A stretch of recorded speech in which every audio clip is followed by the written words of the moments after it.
Amin'ny anaran'ny Ray sy ny Zanaka ary ny Fanahy Masina. Amen. Ho amintsika rehetra ny fahasoavana ambany fiadanana avy amin'Andriamanitra raintsika sy Jesosy Kristy Tompontsika. Alahady faharoa amin'ny advento anokafantsika ny taom-piasana eto amin'ny fiangonana. Ny minoan ny fifaliana ao amin'ny tompony loha hevitra ho raintsika ny hira fanevany fitaizam-panahy folo alindahy eto Ampahibe.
Isika hivavaka. Hideranao izay Andriamanitra, madera sy malaza ny asanao. Ny fahamarinanao dia maharitra mandrakizay. Tonga eto izay manantena ny fiavianao fanondroana. Tonga eto izay miandrandra ny famindramponao sy ny fitsaranao. Amin'izao alahady faharoa amin'ny advento izao, izay andrasana ny fiavianao faharoa. Tsy hoe hiatrehana ny krismasy ihany fa ny fiavian'ny Kristy avy amin'ny tampon'ny lanitra. Tantaninao ny vimbinao izay ka nahatratra zao anio izao. Tao am-baovaon'ny fiangonana, hiatrehana ny asa rehetra amin'ny ho avy. Ianao Andriamanitra no nanomena fanantenana amin'izao loko maitso izao, no hatrehana ankehitriny ka isaoranay sy ankalazaina ianao raha nahatratra izao andro anio izao. Tsy noho ny herinayna ny tanjakay, fa noho ny fitiavanao, noho ny famindramponao. Ko ankehitriny tompo hamasiny izao fotoana izao. Mba ho anitra kasitrano e masinao. Hamasiny izay rehetra, ny fiangonana amin'ny fitaovana rehetra, mba ho masina sady tsy misy tsino izao fanompoana izao. Ary mitenena mandraikariva aminay, manamasina anay, manomeza anay izay tianao omena araka ny maha-Andriamanitra anao. Izany atambatra amin'ny vavaka ny ampianarin'i Kristy izay manao hoe Reneo izay ho hamasina.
tanteraka isika Iain'Andriamanitra. Manana ny didiny tokony tandremana ny tompo, manana fitsipika tokony ho arahana izy. Ampahana amin'izany hita amin'ny Jaona, epistiliny Jaona 4, andininy 4 sy ny 4:20, Jaona 4, andininy 4 sy ny 4:20. Hoe ny apôstôly masina amintsika, tsy manana fifaliana mihoatra noho izao aho, dia ny andrenesako fa mandeha araka ny fahamarinana ny zanako, ry malala, aza ny ratsy no alainy tahaka fa ny tsara, fa izay ny manao ny tsara no avy amin'Andriamanitra, fa izay manao ratsy dia tsy mba nahita an'Andriamanitra. Amen. Sambatra ny mahitsy lalana izay mandeha araka lalàna Jehova, sambatra izay mitandrina ny teny vavolombelony ka mitady azy amin'ny fonony rehetra. Amen. Tsy nahatanteraka izany sitrapon'Andriamanitra izany isika, ndeha isika nitry tena, ndeha isika hanaraka izao vavaka izao. Ivavaka isika. Tompo, ny apôstôly manafitra hoe fifaliana lehibe no arenesana fa mandeha amin'ny fahamarinana ireo zanak'Andriamanitra. Zany ve ny heno momba anay? Inona ny henon'ny olona momba anay? Ny henonao Andriamanitra momba anay. Matahotra izay menatra izay fa sao dia tsy fahamarinana no henon'ny olona, fa mandeha mivilivily izay, miolakolaka ny lalanay. Ny ataony ao mitakotakona dia mahamenatra, mamindrafo aminay. Mamela ny elokay. Mahazanak'Andriamanitra anay, tsy mahay misafidy ny tsara izahay. Matanjaka loatra ny fironana mankany amin'ny ratsy, izay tarafinay, na fiteny, na fitafy, na fietsika dia ny ankamarona avy amin'ilay ratsy avokoa. Ny zavatra eny amin'ny arabe no tena mandaitra aminay. Ny zava-dratsy hita amin'ny aina aman-jery sy ny tambazotra sendrasera no teny amin'ny anjady miantraika aminay, ary arahanay mihitsy mankafy izany. Ny faharatsiana maro samihafa, ny fiteny maro samihafa mandratra, ny fomba fisaina maro samihafa, ny fomba fanao hafahafa, sady manimba ny kolotsay amin'ny razanay malagasy, no tsy mifanaraka amin'ny kolotsaina kristianina rahateo, fa mirona mankany amin'izany izahay, mamindrafo aminay. Mamela ny elokay satria tsy hainay ny makatahaka anao Kristy, tsy hainay ny makatahaka zavatra tsara omena ty amin'ny fiangonana, fa raha mamboaka ny fiangonana izay dia adinonay izany. Ka manjary tsy hita ny mahazanak'Andriamanitra anay, tsy hita amin'ny fiainanay fa Andriamanitra tsara sady mpanao ny tsara ny rainay. Ambaka noho ny biby izahay, fa ny zanaka dokotra manahaka dokotra ihany, fa tsy manahaka zavatra hafa. Indrisy nefa izahay dia zanak'Andriamanitra fa tsy manahaka anao Andriamanitra. Azo tsara nefa mamovo ratsy, rano nefa mamoaka mangidy sy mamy eo amin'ny vavany ray ihany, mamindrafo aminay. Mamela ny elokay. Mariny tsy matateraka anay na tamin'ny fiteny, na tamin'ny eritreritra, na tamin'ny natao. Sasao madio sa kely karidiovo ny fonay mba fampahotana, noho ny anaran'i Kristy irery ihany. Amen.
antsika zay mibeboka marina tokoa mitsangana nireny teny soamafaly fa mafa mifahotantsika ny tompo ny tompo amintsika aviary fandahatra sika fa na dia mena tahaka ny zaka ary ny fahotanareo ho fitsina tahaka ny oram-panala na dia mena mangatrikatrika tahaka ny sily aza ho tahaka ny volony fotsy ampionono ny oloko io Andriamanitra reo mitory teny soamafaly lazao aminy fa vitany abiny ary voavela ny elony noho zany ary havana dia voavela sy voafafa avokoa ny elokareo noho ny anaran'i Kristy Tompo samia mideran'ny Tompo ianareo.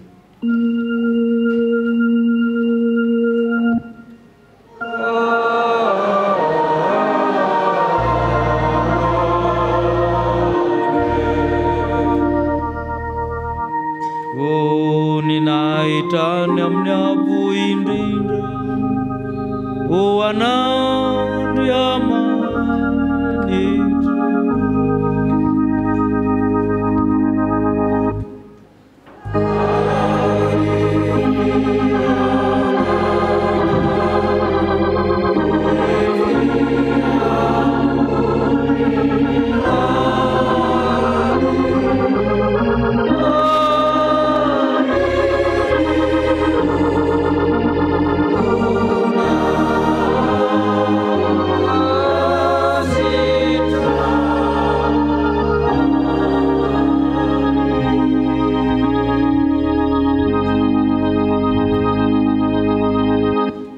petraka amin'ny fifaliana isika sady isaotran'Andriamanitra no iomana amin'ny liturjian'ny tenin'Andriamanitra amin'ny hira voalahatra.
Vakitentsika voalohany ramana dia arak'izay eto amin'ny Samuela voalohany toko 2 ny andininy voalohany hatramin'ny andininy 15.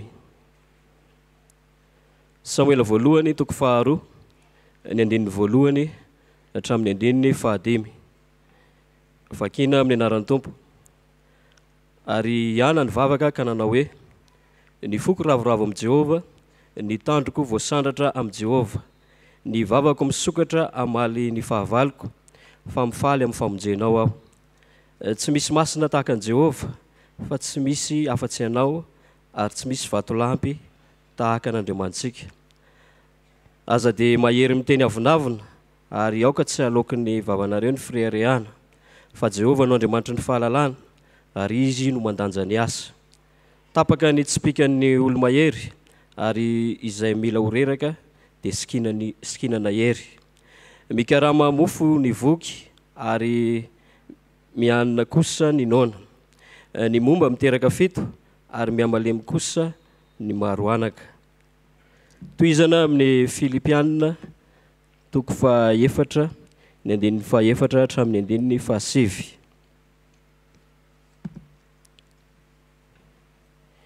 Filipianina toko faha-efatra ny andinin'ny faha-efatra hatramin'ny andinin'ny faha-sivy. Amin'ny anaran'ny Tompo, mifalia mandrakariva amin'ny Tompo hoy izao ndray mifalia. Aoko fantatra ny olona rehetra ny fandeferanareo, efa mbe akaiky ny Tompo. Aza manana inona na inona, fa aoka ny fivavahana sy ny fifonana mba amin'ny fisaorana no entinareo manambara ny fangatahanareo amin'Andriamanitra amin'ny zavatra rehetra. Ary ny fiadanan'Andriamanitra izay mihoatra noho ny fahalalana rehetra hiaro ny fonareo sy ny hevitrareo amin'ny Kristy Jesosy. Farany rahalahy, na inona marina, na inona manakaja, na inona mahitsy, na inona madio, na inona matehoty, na inona tsara laza, raha misy atsara-panahy ary raha misy dera dia very izany. Ataovy izay efa ny anaranareo sy ny raisinareo ary efa renareo sy hitanareo tamiko ary ho aminareo ny Andriamanitra ny fiadanana. Filazantsaran'i Jesosy Kristy araka ny Lioka toko voalohany ny andinin'ny faha-20 hatramin'ny andinin'ny faha-20. Lioka toko voalohany ny andinin'ny faha-20 hatramin'ny andinin'ny faha-20. Ndeha hitsangana isika rehetra.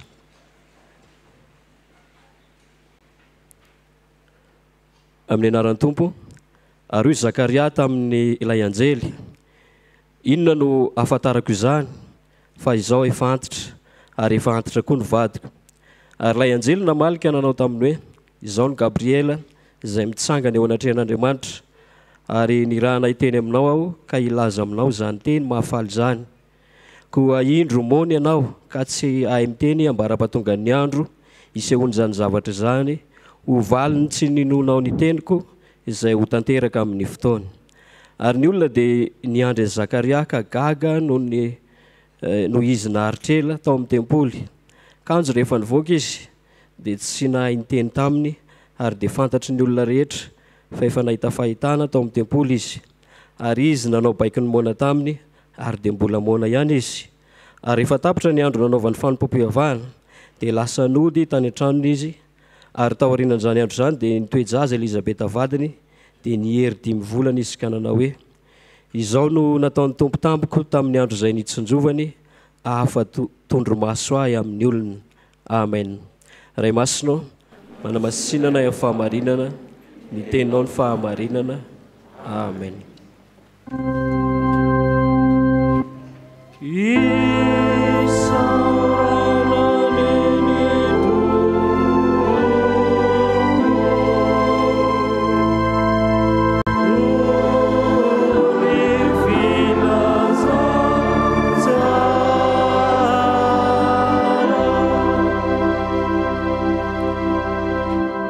Andriamanitra Tomponay, misaotranao zany amin'ny ity fotoana ity, fa vao miandoha ny tao-piangonana dia tsy mitsatra ianao miteny aminay. Mitenena aminay mba ohatra tsara eo anatrehanao Andriamanitra sy eo anatrehan'ny olona izahay. Mitenena aminay ihany koa mba hanananay ny fifaliana tena izy dia ny fifaliana avy aminao Andriamanitra, ary iandrasanay amin'ny fanantenana sy ny fahatokiana hatrany ny fiavianao Jesosy Kristy Tomponay izay hitsenanay eny amin'ny rahony lanitra. Ankehitriny ary dia fanainao masina no aoka hiasa aminay rehetra, hanananay fifantohana manoloana izany teninao izany. Ny anaranao Jesosy ihany koa nanaovanay ny vavaka. Amen.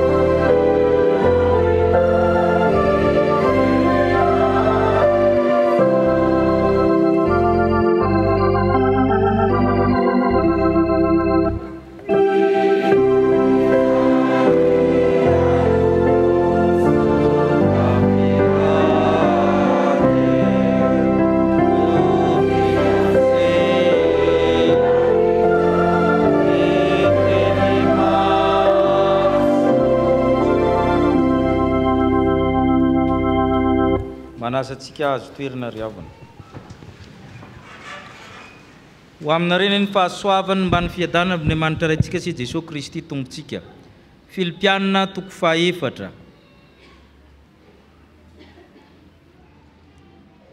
Fantatsika loatra le teny malaza ao amin'ny 4:4 izay matetika antsoiny sasany hoe 4 avy amin'ny tompo ny sasany. Mba vakitsika fa haitsika tsy anjery le teny ahoana hozy izy?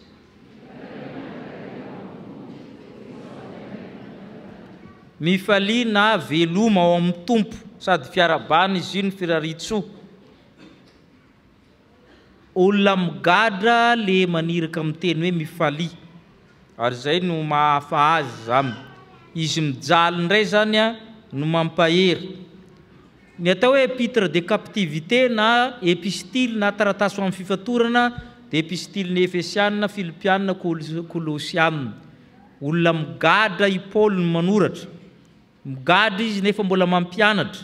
Migadra izy nefa mbola manitsy manao fandaminana, mampifaly ny fiangonana, mivavaka ho an'ny fiangonana.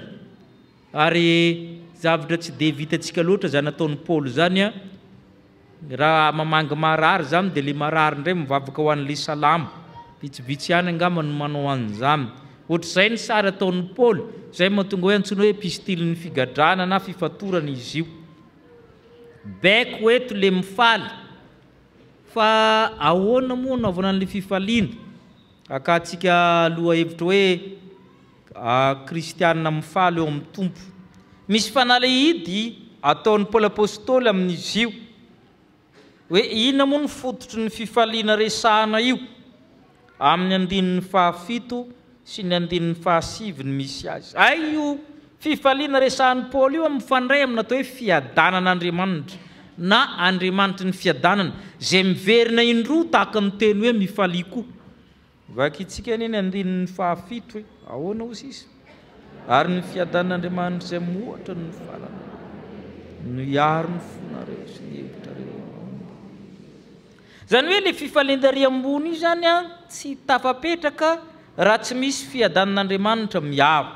Ny 7 indray zao ataovy zay efa nianaranareo, zay efa noraisinareo.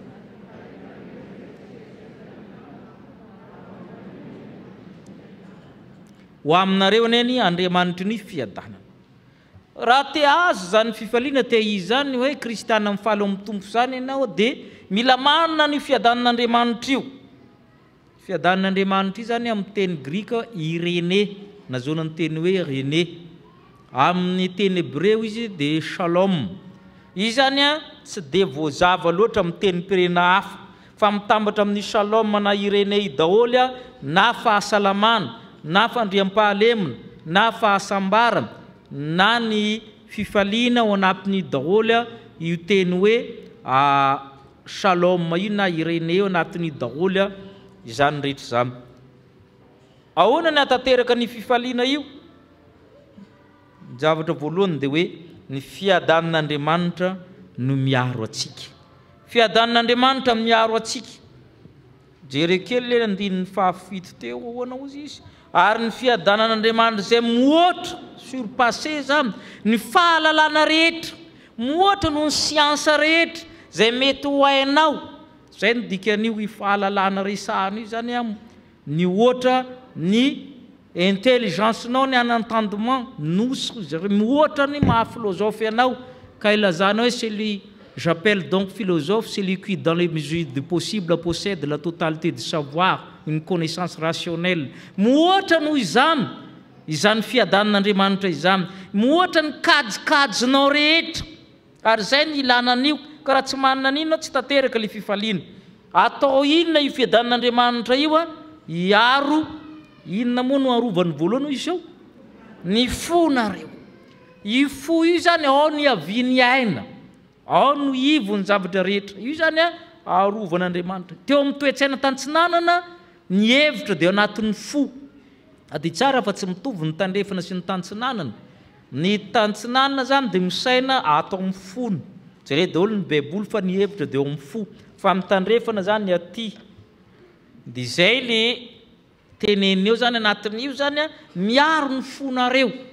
le fotsika io zany a reraka amin'ny zavatra rehetra mandalo mianatra ko daholo na ny fiarahamonina na ny zavatra enona na ny zavatra jerena na ny adi-tsaina ny ditra ny ankizy ny fiainan-tokantrano io fo io zany a indrindra fa amin'ny andro antsika kehitriny zany a mia reraka ny fon'ny olona mbola kely ny olona dia marary fo ka zava-dehibe mihitsy ny tenenin'Andriamanitra ny fiadan'Andriamanitra miaro any fonao io ka miteny aminao anaka tolory ao ny fonao manaiky ho arovany fiadan'Andriamanitra va io fonao io daholo ny fiainanao ny fiainam-pitiavanao ny fihetseponao ny fahatezeranao ny alahelonao zay le arovan'Andriamanitra ary zava-dehibe zava inona ny faharoarovana anatin'izao sisy ny hevitra reo ny saina reo ny vinanareo io koa zava-dehibe io misy mangalatra manko izy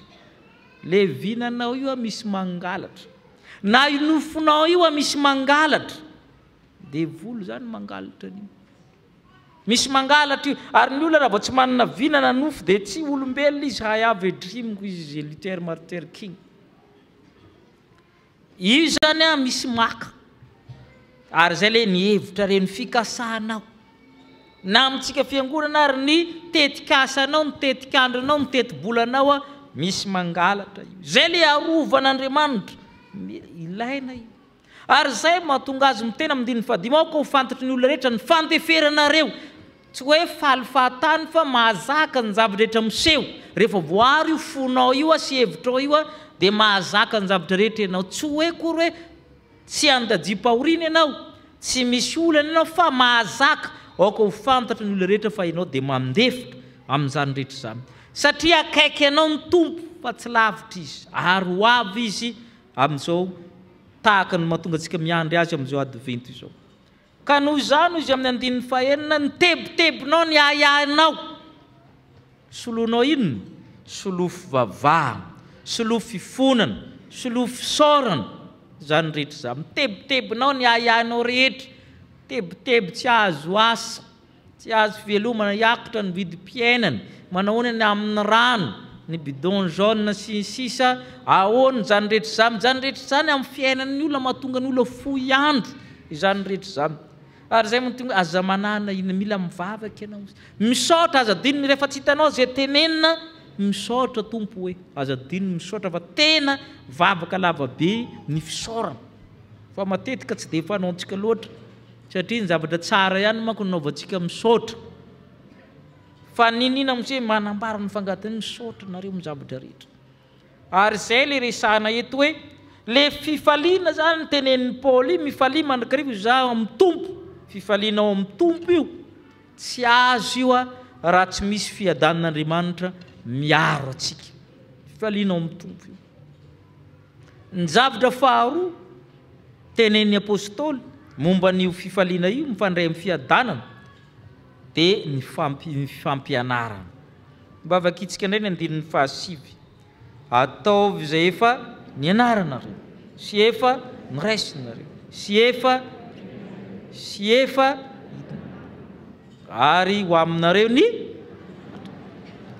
fiadanan'Andriamanitra no mampianatra atsika teo aloha teo miaro atsika eto izy mampianatra tsika zany mianatra mandrakarivo misy moa miteny hoe l'homme est un apprenti la douleur et son maître fa isika dia mianatra mandrakarivo ary fiadanan'Andriamanitra io mampianatra zay no dikany hoe misy zavatra nianaranareo Paoly mahaiza mianatra fiainana fianarana foana mandrakantitra fiainana zany efa fianarana inina io fiainana io tsisy afaka mitenitsika zao hoe za mitena mahay manambady fefa indimy o Jesosy le famindiminy io efa tsy izy koa fa fianarana ny fiainana misy zavatra niraisinareo mila mahay mandray inona ny zavatra niraisiko itsika dia tsy dia mahay mandray zavatra réfractaire be amin'ny zavatra atao matetika zany fa ny zavatra ratsy ny tena mandraitra amintsika mila mahay mandray ho Paoly mila mahay miaino zay efa nirenesinareo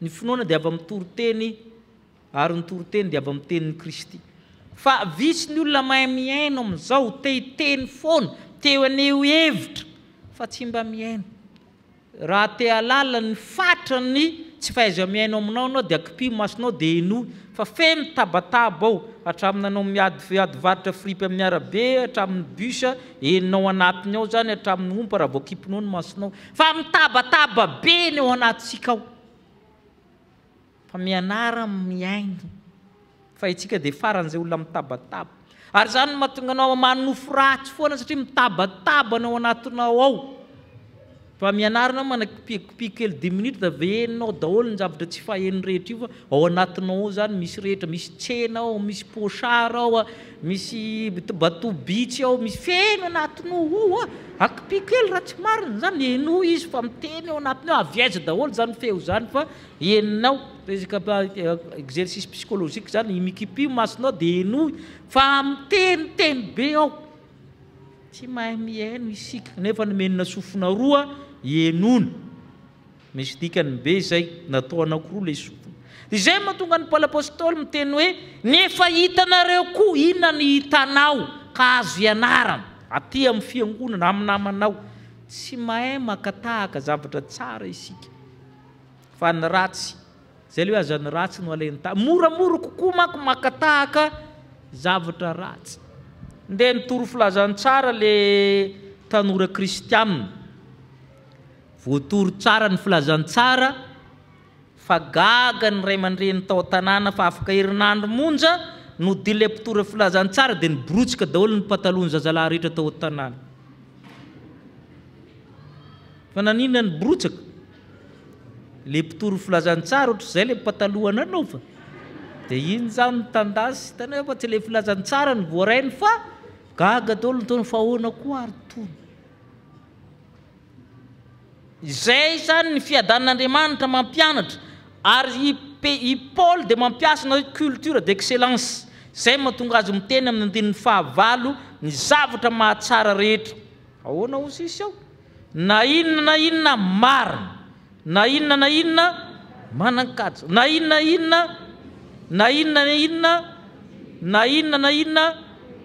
inona tanareo za ina culture d'excellence zay tsara laza zay madio zay mangarahara ny tokony anaranao zay mateo ty aimable hitikory le Astérix le jerena akizy est-ce que je peux être aimable comme tu as fait avec celui-là misy zany dessin animé zany fantatra ny sasany Obélix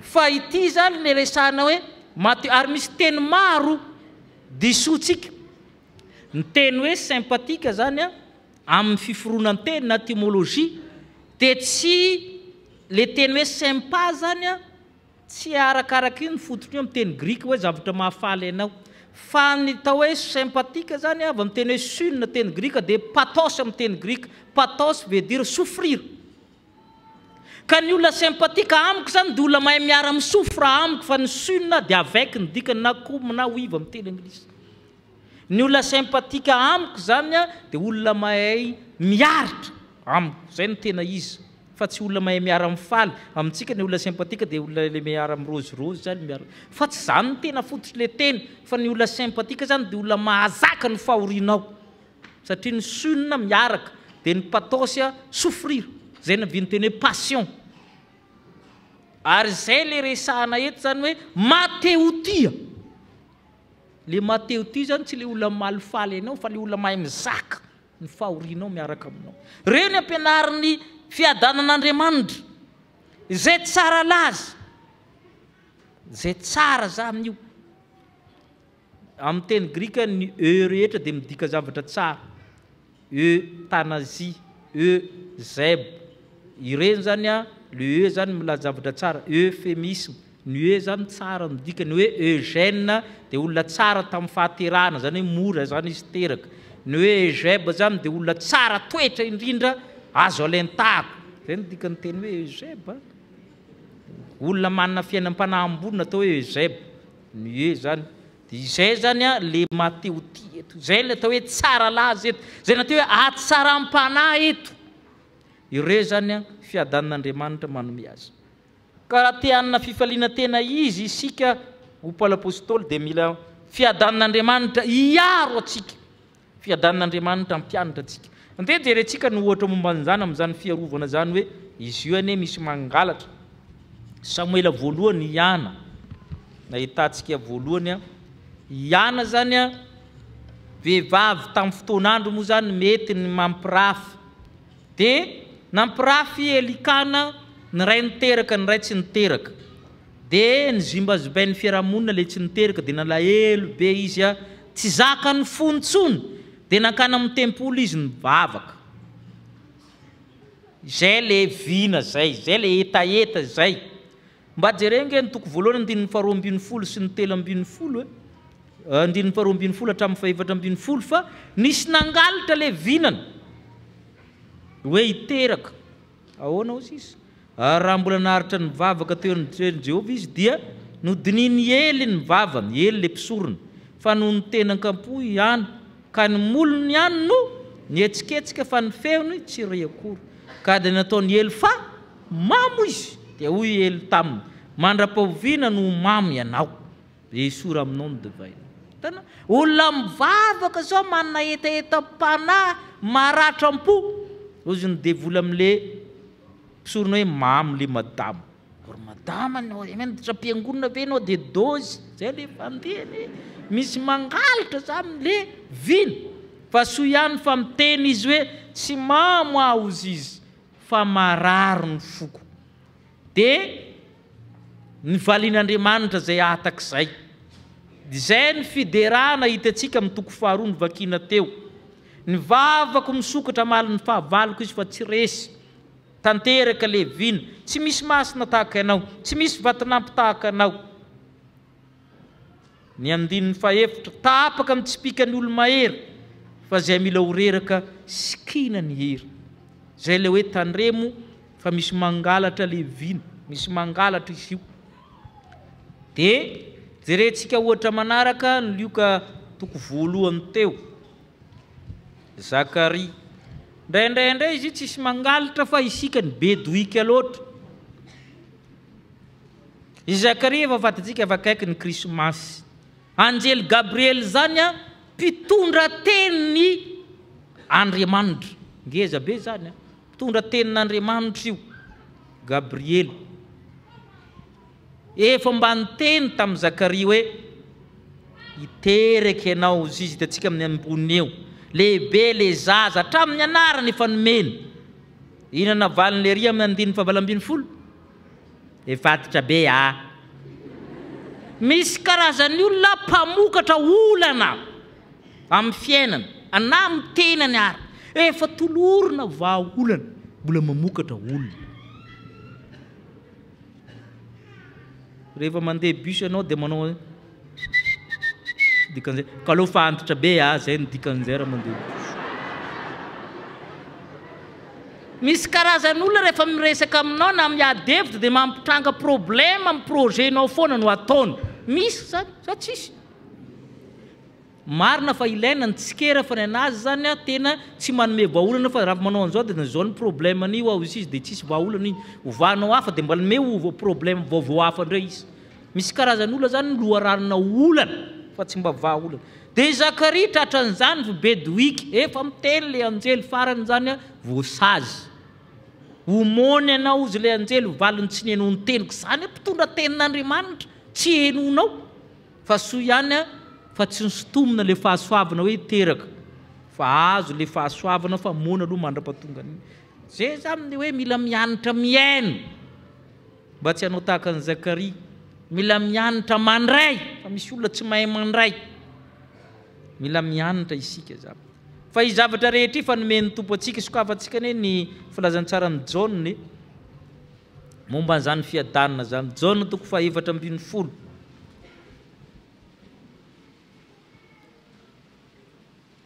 Andininy fahafito amby roapolo sy ny valo amby roapolo. Jaune toko fahaefatra ambin'ny folo filazantsara io andininy fahafito amby roapolo sy ny valo amby roapolo. Ahoana hoy izy? Fiadanako no mbola averiny indray fiadanako no tsy tahaka ny fanomezana zao tontolo zao fanomeko anareo. Aza malahelo na matao.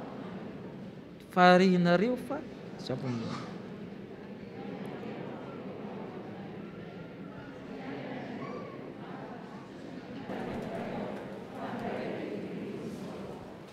fiadanako no efa nomena io fiadanan'io efa aminao aza malahely na matahotra ny fonareo io manahira ny fotsika io da mandeha raka izy nisy olona matahotra saona de nandeha zany a nandeha nanika ina moa zany manika zany fa tsy hainareo koa zany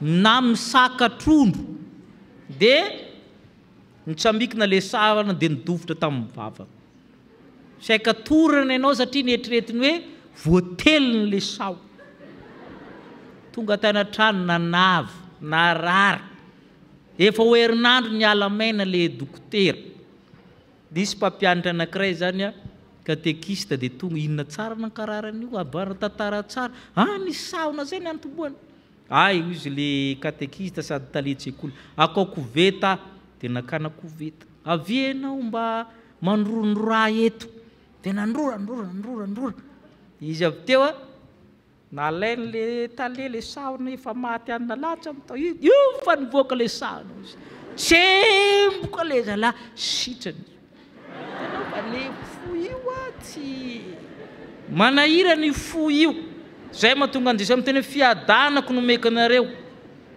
aza malahely na matahotra tandremo tsara io fo kelinao io rindra fa ianao kizy vavy tandremo tsara io fonao io de efa milaza aminao a de marary fo amin'ny rehetrarehetra eo jaona ihany toko 5 a ny andininy fahasivy ka hatramin'ny faharaiky ambin'ny folo jaona toko 5 andininy fahasivy ka hatramin'ny faharaiky ambin'ny folo vakitsika tahaka ny tiavan'ny ray any mitiavaka anareo tomoera amin'ny fitiavaka anareo raha mitandra ny dinika anareo de hitoetra amin'ny fitiavaka tahaka ny tandremako ny didiny ray sy ny toeraka tamin'ny zany zavatra zany nefa nalazaiko taminareo mba ho aminareo ny fifaliako ka ho tanteraka ny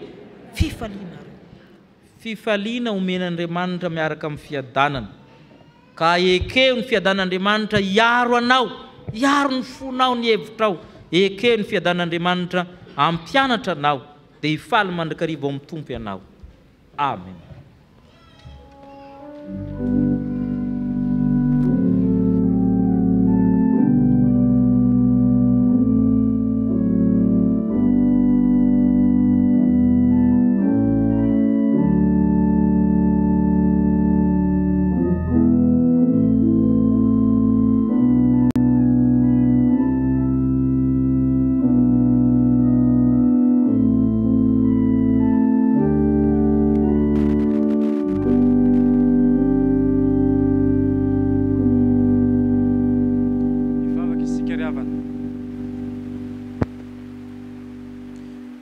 Andriamanitra ray zanaka fanahy masino indreny afaliany fonay fa ilay fifaliana tena izy avy aminao no narotsaka ao anatinay ankehitriny dia ilay fiadananao Andriamanitra izay miaro anay amin'ny fiainanay rehetra miaro ny fonay sy ny mombanay manontolo dia misaotra anao zahay ilay fifaliana avy aminao ihany koa ilay mampianatra anay izay tokony ho ataonay izay angatainay Andriamanitra dia mba hiainanay izany teninao izany hiainanay izany fifaliana tena izy avy aminao izany dia ny fiadananao Andriamanitra sy mba ahaizanay miaino ny teninao mba ahaizanay mandray ny fampianarana avy aminao dia mitarihanay tompo amin'ny alalan'ny fanahy masina mba azonay manao ny sitraponao amin'ny anaran'i Jesosy no ivavahanay toy izany amen.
ry havana malala rehetra amin'ny tompo andeha hanambara ny finoantsika isika eo anatrehan'Andriamanitra koa eo am-pitsanganana no ndeha iarahantsika manonona ny fanikam-pinoana apôstôlika izay ombonantsika amin'ny fiangonana manerana izao tontolo izao manao hoe mino an'Andriamanitra ray tsy tompana ao lanitra sy ny tany aho ary mino an' Jesoa Kristy zanalahy tokana tompontsika izay notorotoroana tamin'ny fanahy masina rateraka Maria Virtsiny nitsara napaka Ponty Pilato nombonina tamin'ny hazo fijaliana maty ka nalevina midina tany amin'ny fiainatsita nitsangana tamin'ny maty amin'ny andro fahatelo niakatra ho any an-danitra mipetraka eo kafan'Andriamanitra ray tsy tompo avy any viny tsara ny velona sy maty mino ny fanahy masina aho ny fiangonana masina manerana izao tontolo izao fiombonan'ny olona masina ny famelan-kely ny fitsanganany tena maty ary ny fiainana mandrakizay.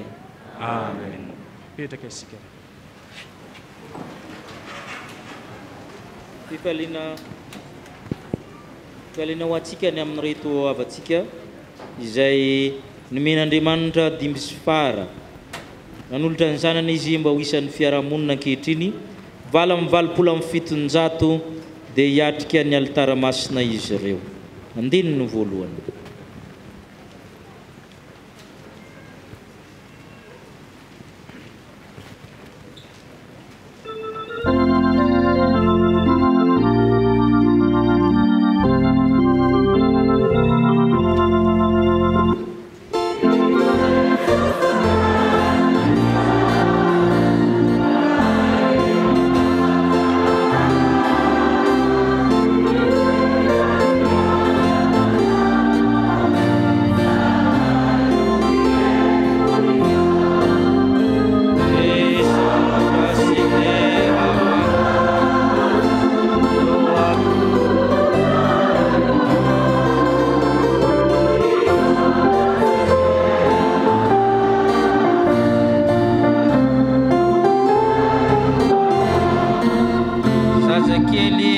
Zafindrakoto Alson, ray aman-dreny raha zafindrakoto Njarasousy, raha zafindra Beseny Muriel.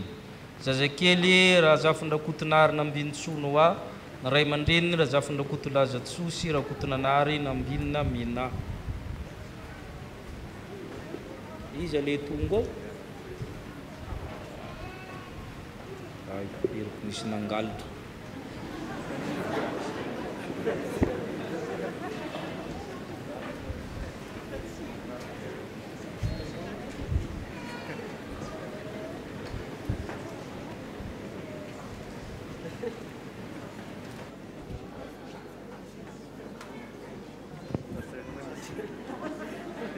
Rehavan fivaliana ho an'ny fiangonana ny miarabanareo no min'Andriamanitra ny fara sotran'Andriamanitra isika noho izany fahavelomana omeriny izany hoe teny soratra masina ianao no nampivoaka avy tao ankibony ary nankinina taminao atana-kibo koa atana-kibon-dreny koa ary eny efa atana-kibon-reniko tokoa dia efa Andriamanitra ianao. Ary rehefa tapitra ny andro fidiovana araka lany Mosesy dia nitondra azy niakatra tany Jerusalema izy mba ho atolotra ho an'ny Tompo ka dia ho atolotra ho an'i Jehova izy eny amin'ny andro rehetra iainany dia voatolotra ho an'i Jehova izy.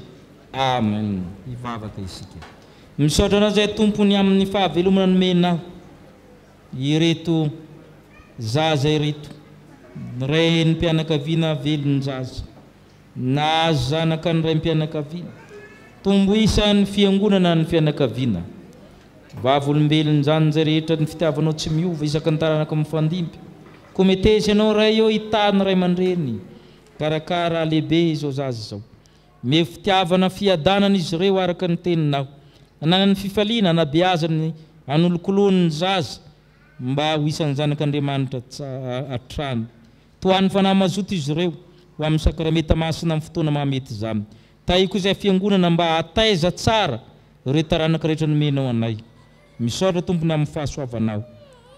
Amen. Eny toy ireto zaza ireto ka tario tombo vatana itombo tena itombo saina androso fity amin'Andriamanitra sy ny olona ho aminareo ny fahasoavany dia miarabanareo no miran'Andriamanitra ny fara. Amen. arabaina ianareo, arabaina indrindra.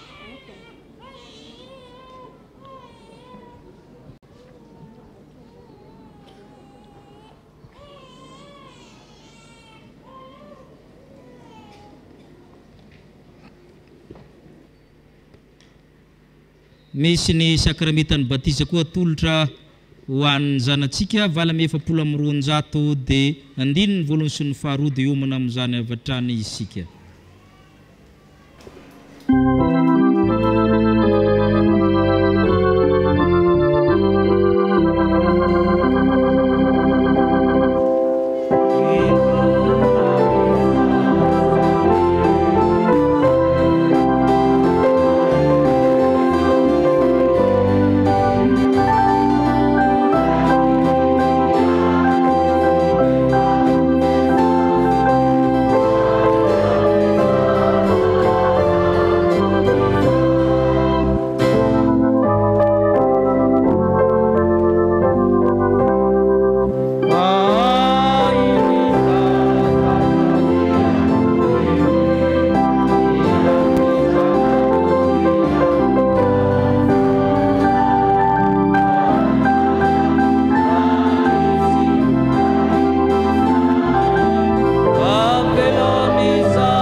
Ampifaliana no erabantsika ritavantsika reto andraisitsika azy reto amin'ny fanorana ny zanany io amin'ny sakramentan'ny batisa.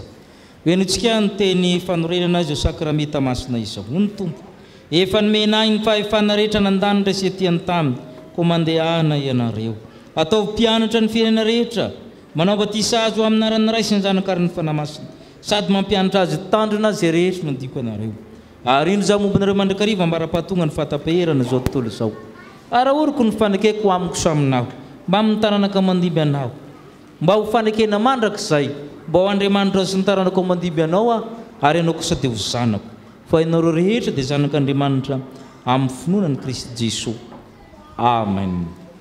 Mangataka anareo ary hitodika avatrana amin'ny fiangonana, hanonona mpahabe maso ny fanekenareo. Somary tohofana le micro.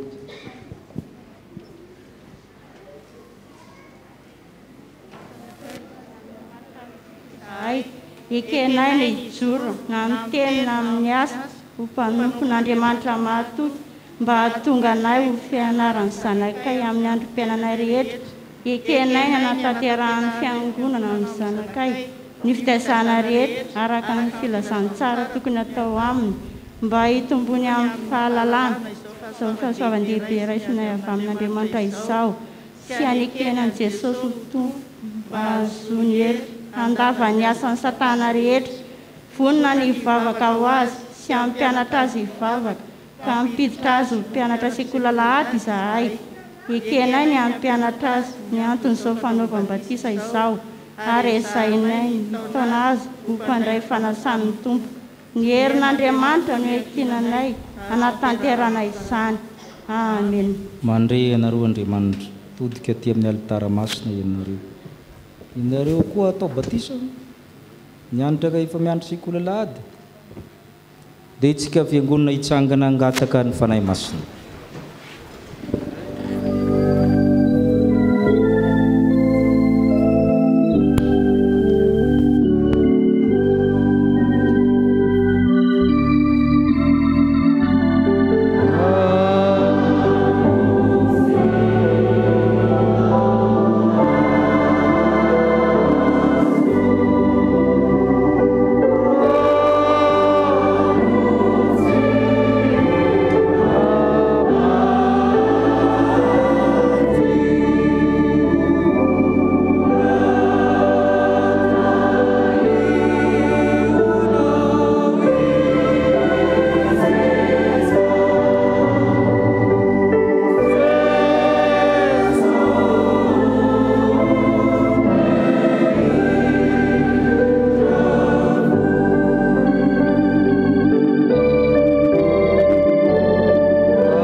Andriamanitra raitsy teo ty dia tianay tokoa ianao ary fitiavanao dia mialoha mandrakariva ny fitiavanay ianao. Tsaronay zao ny didin'i Jesosy Kristy tomponay miteny fampanantenana nomeny tamin'ny nanorenany ny sakramentany batisa koa mitalao aminao zay raha eo manatrehanay aoka ny fanainao masina anome hery ny asa tanterahanay eto mpanaovana izao batisa izao. Rano mamelombelona ny zavaboary itya ary manasa ny lotony nofo mba ho famantarana ny fanadiovana anay eo amin'ny fiainana vaovao amin'ny kristiana izao. Reto zaza atao batisa reto ane voaray mandrakizay amin'ny fanekenao ampitafino zanakao izy ireo ary ampiraiso endrika aminy no ny asan'ny fanainao masina zay mitarika azy isan'andro amin'ny voninahitra ao mandrakizay. Andriamanitra faly ihany koa zay misaotra anao ankehitriny fa tanteraka ny faniriany reto ray aman-dreny reto miombonaina amin'ny Jesosy Kristy ny zanany ka isan'ny vahoaka ny fanjakan'Andriamanitra. Ny angatanay fiangonana dia nitehirizanao reto zaza reto ambany fahasoavanao ka mba hampaharitra azy hatramin'ny farany amin'ny fivavahana aminao. Nampio ny ray aman-dreny ny mpiantoka mba hazony manatanteraka ny fanekena nataony teo anatrehanao. Ombany fahasoavanao ihany koa ny ezaka rehetra izay ataon'ny fianakaviana, ataon'ny ray aman-dreny fa indrindra ny fiangonana amin'ny fitaizana ireto zaza reto. Amin'ny anaran'i Jesosy no angatana izany vavaka izany. Amen. Petraka ny fiangonana. Rabenjanahary sokolona toavina. Izaho manao batisanao amin'ny anaran'ny Ray sy ny Zanaka ary ny Fanahy Masina. Amen.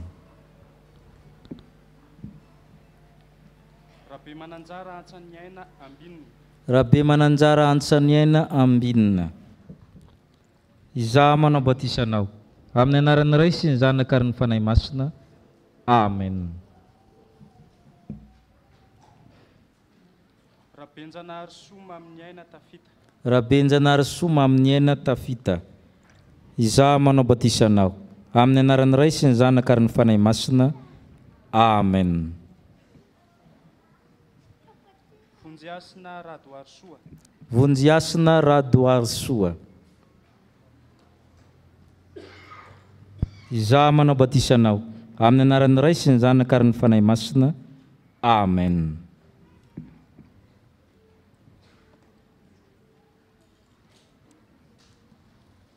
Ony Tompo, anaka aza matahotra.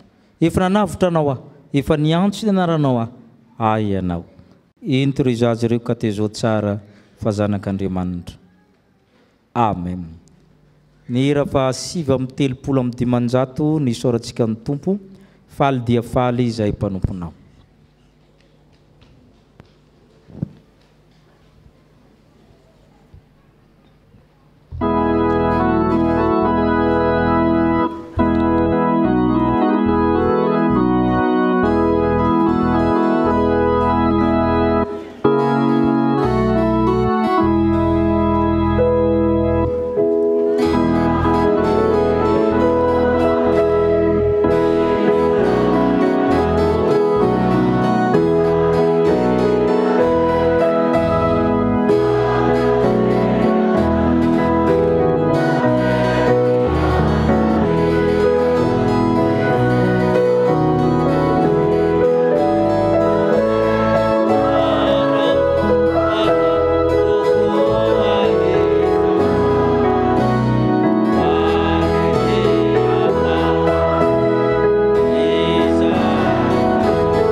zanaka manoa dia hiakatra ny alitara masina ireo zanak'Andriamanitra manolotra ny tenany ao amin'ny sakramentany fanasan'ny tompo ho atokana ao amin'izany. Iraha fanampy fasivo amin'ny telopolo andinin'ny faharoa.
Fahasoavan'Andriamanitra sy fitonan'ny fiangonana dia ampian'Andriamanitra ny olomonjena ilay latabatra aminy. Vavolombelon'ny fanekena sy antson'Andriamanitra miantefa amin'izy ireo isika. Ary ny mpanefana ny samy tompo rehetra koa dia miezaka manavao ny andro nanorina ny tenany. Efa nampianarina ny fotompinoana Kristy aminy izy ireo. Nahatateraka ny fanekena tamin'ny batisa ka atolotra antsika ankehitriny mba ho amasinina. Ka andeha isika hitsangana amin'ny piray mifotsika angataka ny fanamasina mba andraisana rito avantsika.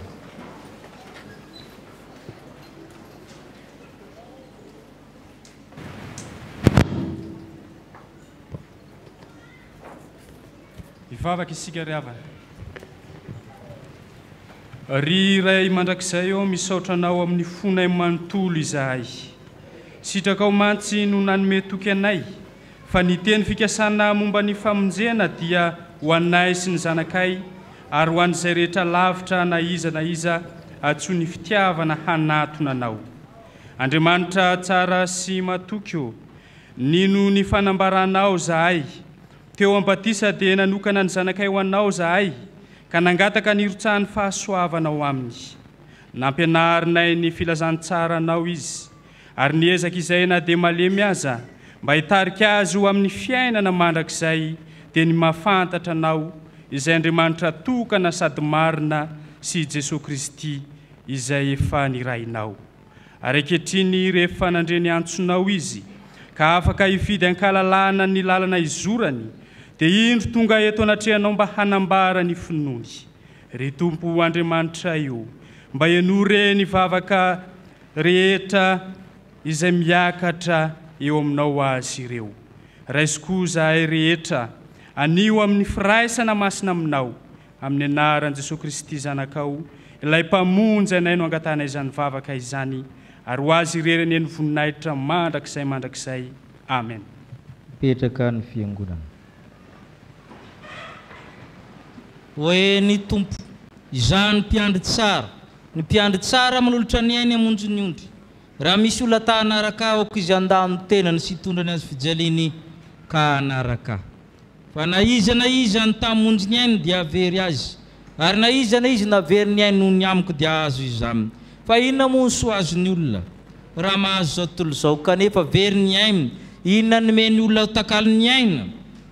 Fa na iza nanao ny sitrapony raiko izay nandanitra, dia izy ny rahalahy ka nabaviko ary reniko. Ary amin'izany nazovona anay ka natren'ny olona dia ekeko kosa natren'ny raiko izay nandaminy.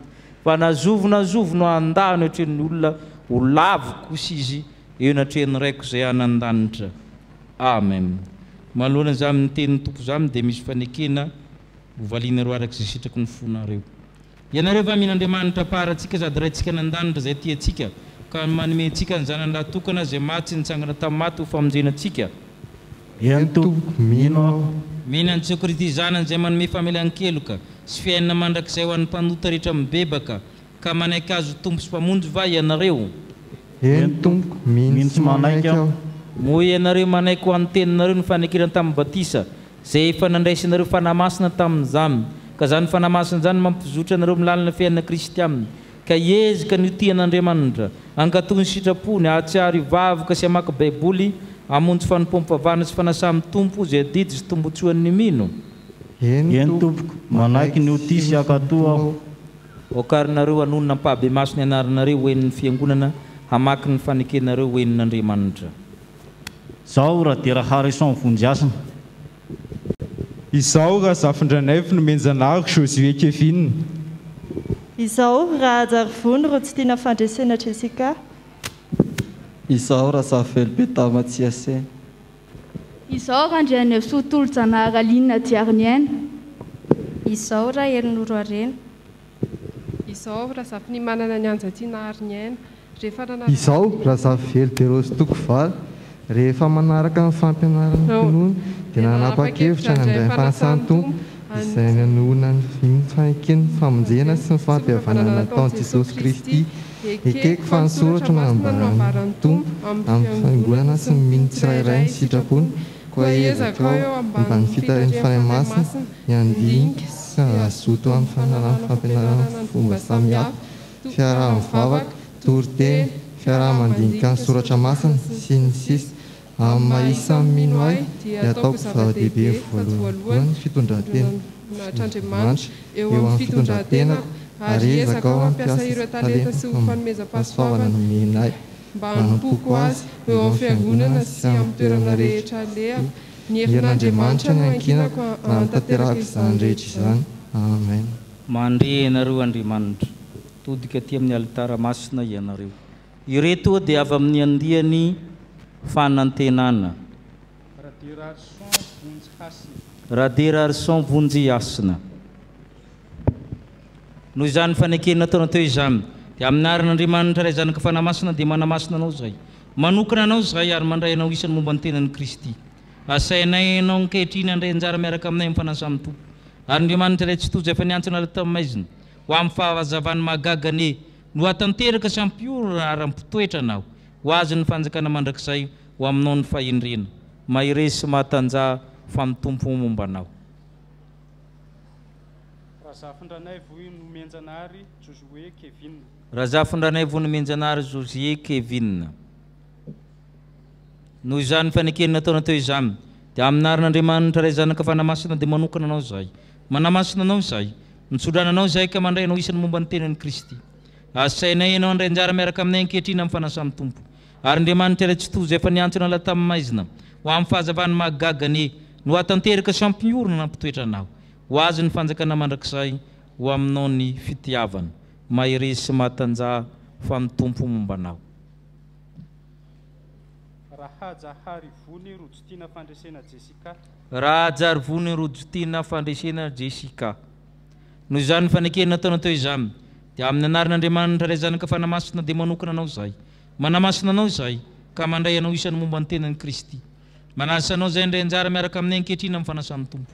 Ary Andriamanitra iray tsy tojo efa niantsona anao laha tamin'ny maizina ho amin'ny fahazavany mahagagany no hatanteraka sy hampiorana nampitoetra anao ho azy ny fanjakana mandrakizay ho aminao ny fahatokiana mahiresy sy mahatanja fa mitompo momba anao.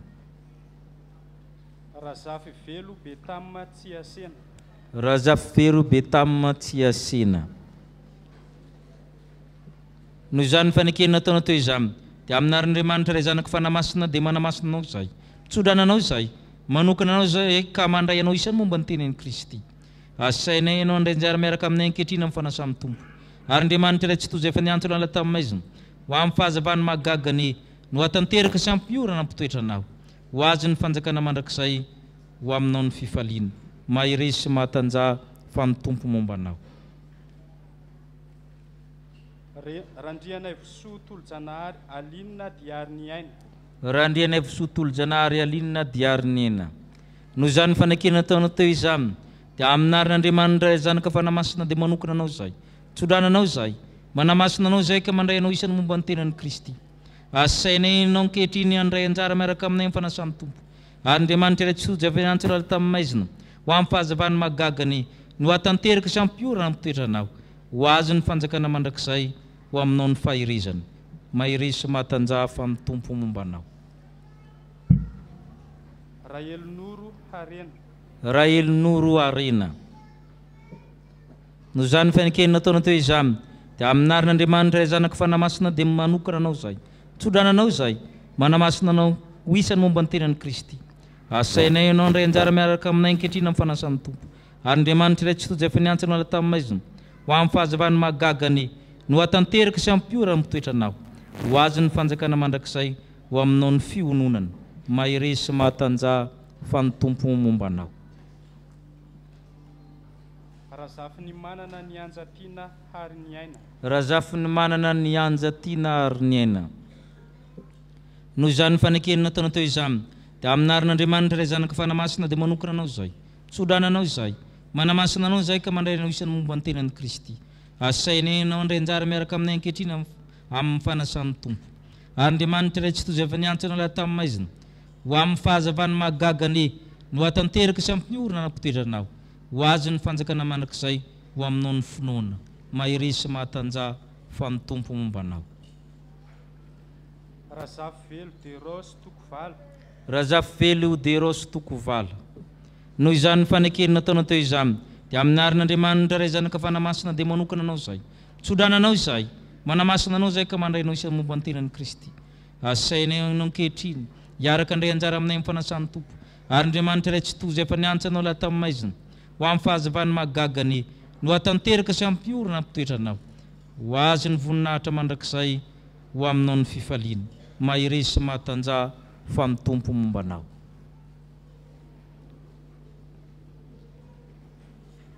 Iombona amin'ny vavaka isika rehetra. Tompo Andriamanitra io misaotra anao izay ankehitriny no ity ora sy fotoana izay nomenao anay iainanay ijoroanay atao anatrehanao te. Apetraka eo an-tananao Andriamanitra reto mpanomponao reto izay vao avy nanamafy ampabe maso ny fanekeny taminao. Ianao ry Andriamanitra mahefa ny zavatra rehetra, Tompo ny fiantsonanay no efa niantso azy ireo koa namaly izany antsonao izany izy ankehitriny. Da io ny fanapa-keviny izay toetra amin'ny fatokinanao ka mba omeo azy ny hery aharetany amin'izany noho ny fanainao masina izay mitarika azy isan'andro. Ianao ihany no aoka hanomana azy eo amin'ny fanatonana ny latabatra masina sy hampiditra azy amin'ny firaisana amin'ny Jesosy Kristy zanakao. Andriamanitra ataovy marina ny fibebahany, matanjaka ny finoany, tsy azo zogozonona ny fanantenany ary mahery ihany koa ny fitiavany. Aoka hifikitra mafy amin'ny marina izay mavonjy izy ireo ka hiasa lalandava mba hitombony amin'ny fahalalany izany. Isehony amin'ny kery mandrakariva ihany koa anatrehan'izao tontolo izao ho vavolombelona amin'ny teniny sy ny asany. Mivavaka aminao izay Andriamanitra, omeo anay rehetra ihany koa no androso hatrany amin'ny fiainana maha-kristianina ka mibanjina mandrakariva ny fanjakana mandrakizay izay efa nampanantenanao an'ny zanakao. Enoy izay ry Andriamanitra ray ny famindrampo amin'ny anaran'i Jesosy Kristy zanakao izay mpamonjy anay no entinay manao izany vavaka izany. Amen. Mpandray fanasany Tompo vaovao tany mafy ny anananareo mba tsisy akany satroboninahitra reo mitomboa amin'ny fahatsarana rehetra ka mandehana amin'ny herin'ny Tompo sy amin'ny herin'ny faherezany ao amin'ny fifaliany sy ny fiadanany. Amen. Ny sampana sekulalady amin'ny alalan'ny ratsana tany ketsa no isaoran'Andriamanitra miaraka amintsika ho azy ireo.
fito amby enimpolo amby roanjato. Eny andony maraina.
Ventony andro no nokafana ny taom-piasana dia aseho eto tsika mianakavy hoe izy moa tsika mianakavy miara-miasa amin'izany. Ngatahana voalohany tsangana ny ray aman-dren'ny mpiangonana sy ny dekona sy ny dekona sy ny olona rehetra hitsangana ampotoerana misy atsika ny tsirairay avy. Ireo izy ireny no miara-miasa ampitandrina amin'ny fiahina antsika mianakavy rehetra itehaka atsika ho azy ireo. Saora tompo mahazo toerana. Ny manaraka ny fikamarana fototra eto amin'ny fiangonana ny fikamarana katekomena Tariny Brown hitsangana. Zay rehetra katekomena na aiza misy azy zany hitsangana zany.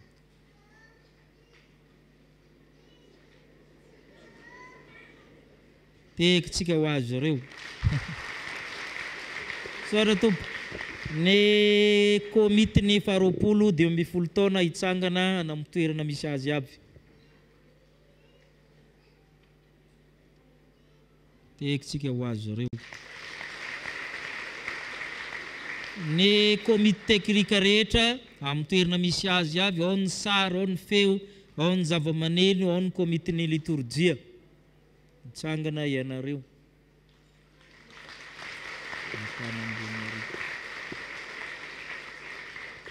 Ao ambony amin'ny trano kely ao seria ambony ny teknika ny sary ny feo ny hazavana ao anatin'izay misaotra azy ireo itsika. Ny asa ny AFF asa fitoniana filazantsara. Ireny mpitarika atsika amin'ny tafika masina rehetra tehaka tsika ho azy ireo.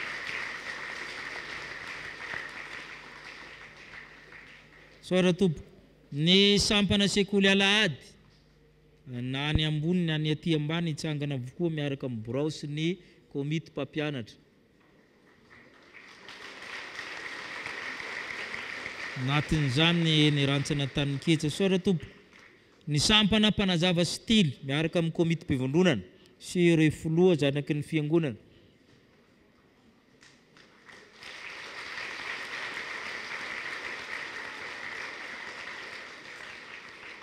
Manaraka miara mipetraka ireo itonia. Ny saotra tompoko ny manaraka ny sampana tanora kristianina miaraka mirantsana ao aminy.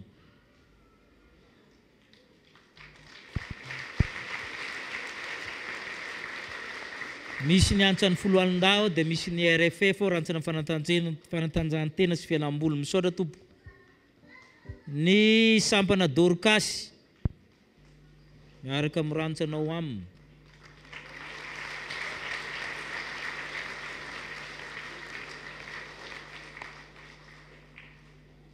Manaraka zareo nao akanjo fotsifotsy angambany androany. Ny sampana Fifoazana miaraka mirantsanao aminy.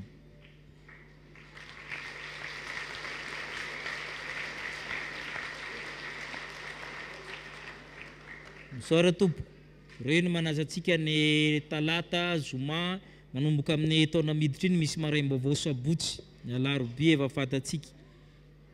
Manana ny tokopira koa izy ireo. Ny sampana Vondona Fototra Laika miaraka amin'ny rantsanao aminy koa fa ny tanana ara-panasy ny Vetsin'ny Folo Alin-da.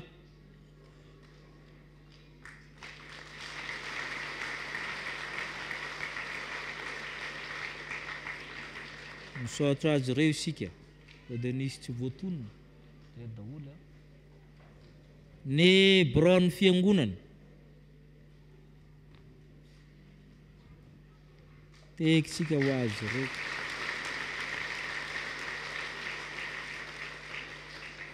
Ny farany ry zalahy mpanao lakozia mba dia hitsanga.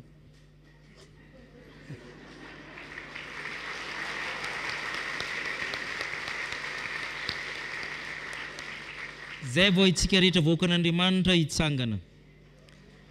Misaotra anao zay tompony amin'ny fahasoavanay, sokafanay ny taom-piasana, taom-pibeazana, taom-pianarana, taona fikatroana, hidirana amin'ny taona 2022 ny tetikasa, tetikandro, tetibola, mba tsy angalarin'ny devoly zamina ho an'ny fiangonana sampana ny rantsana ny komity ny fikambanana eny ho an'ny tokantrano tsirairay avy. Ka makivaky ny faran'ny taona sy ny taom-baovao amin'ny fifaliana izay hiatrehanay ny taona makivakiana izany amin'ny fifaliana, ka amin'ny anaranao ny arahanay mandingana izany amin'ny asa rehetra izany, ka ny fahasoavana nampifahasoavana atafinao anay ny amin'ny Kristy Jesosy. Amen. Ipetraka isika sady hitehaka. Manasa ny filohan'ny fiangonana isika nao teny amin'izany fanokafana izany.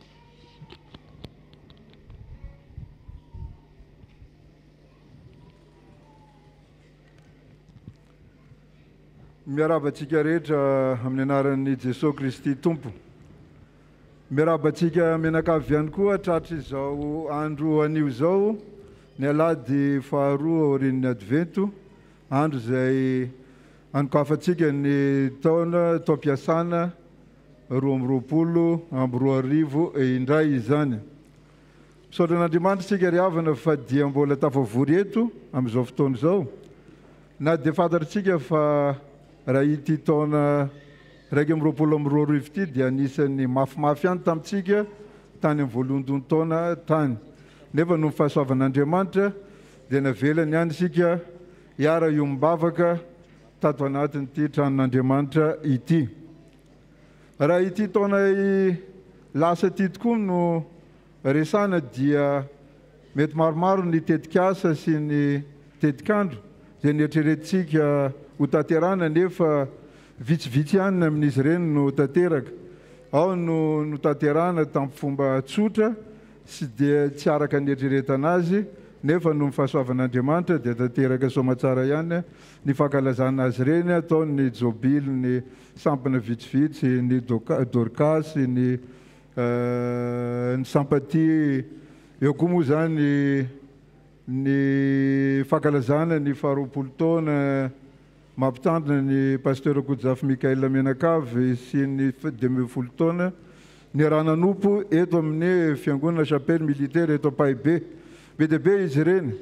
Raha izy ireny no tanteraka dia tsy hoe ny mpitandrina irery, na ny biro-piangonana irery, na ny sampana irery, fa niara-nisa lahy tamin'izany isika Menakavy, koa dia maneho ny fisaorana era-po era-tsaina atsika rehetra mpanompon'Andriamanitra tamin'ny fiaraha-misalahy tao amin'ny fanatontosana izay asan'Andriamanitra izay. Miandry antsika ny taom-piasana manaraka ary ny tetikandro, ny tetikasa. Mikasika izany moa dia amin'ny asabotsy ho avy izao no ho atolotra ny diakona sy loha olona ary ho tapana araka ny fahitana azy. Be dia be ny asa miandry, ary indrindrindra tamin'ity taona ity moa no ireo zavatra izay tsy nampozina araka ny voalaza teo, betsaka ny tsy vita, ary betsaka koa ny zavatra tsy nieritreretina, nefa kosa tsy maintsy niseho ary nisy ny fandaniana moa tamin'izany rehetrarehetra zany. Koa dia manasa ny diakona sy loha olona rehetra ny tenako ao amin'ny asabotsy ho avy izao amin'ny 7 ora maraina eto am-piangonana no hanolorana izay tetik'andro, tetik'asa ary teti-bola ny fiangonana ho amin'ny taona 2020 izay. Antso ho antsika rehetrarehetra, tsy mora ny asa, kanefa raha fahitana antsika mianakavy izao dia hita fa vonona tokoa ho amin'ny fampandrosoana ny asan'Andriamanitra. Koa manainga antsika rehetrarehetra hisikimponitra, tsy arisarisa fa iompoa amin'ny fanatanterahana ny asan'Andriamanitra izany. Koa ambara amin'ny anaran'ny Jesosy Kristy lohan'ny fiangonana fa misokatra ny tao mpiasana eto amin'ny chapelle militaire eto Paibe. Voninahitra irery ho an'Andriamanitra.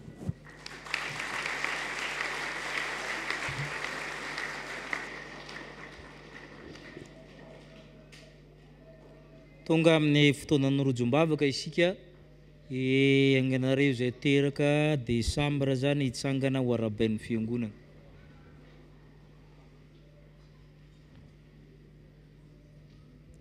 Ireo izay na tsy ary fahasoavana manokana dia ranon'Andriamanitra hitsangana.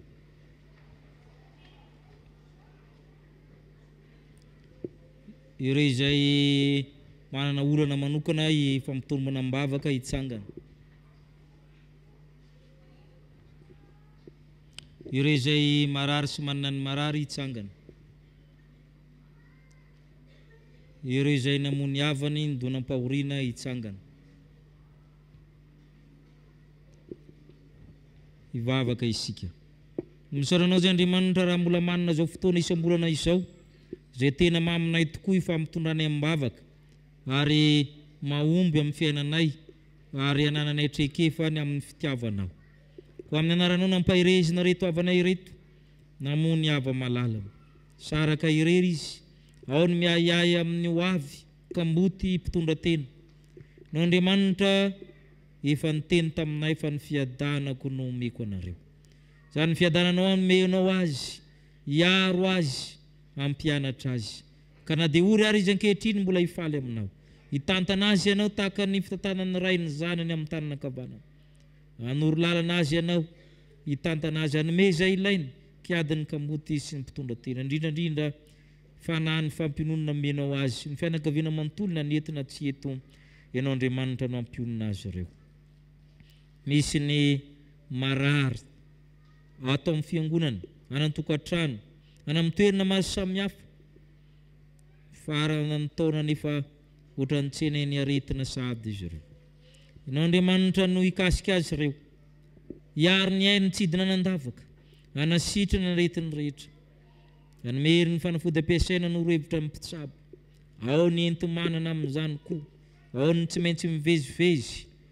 Ianao Andriamanitra no hijery azy ireo.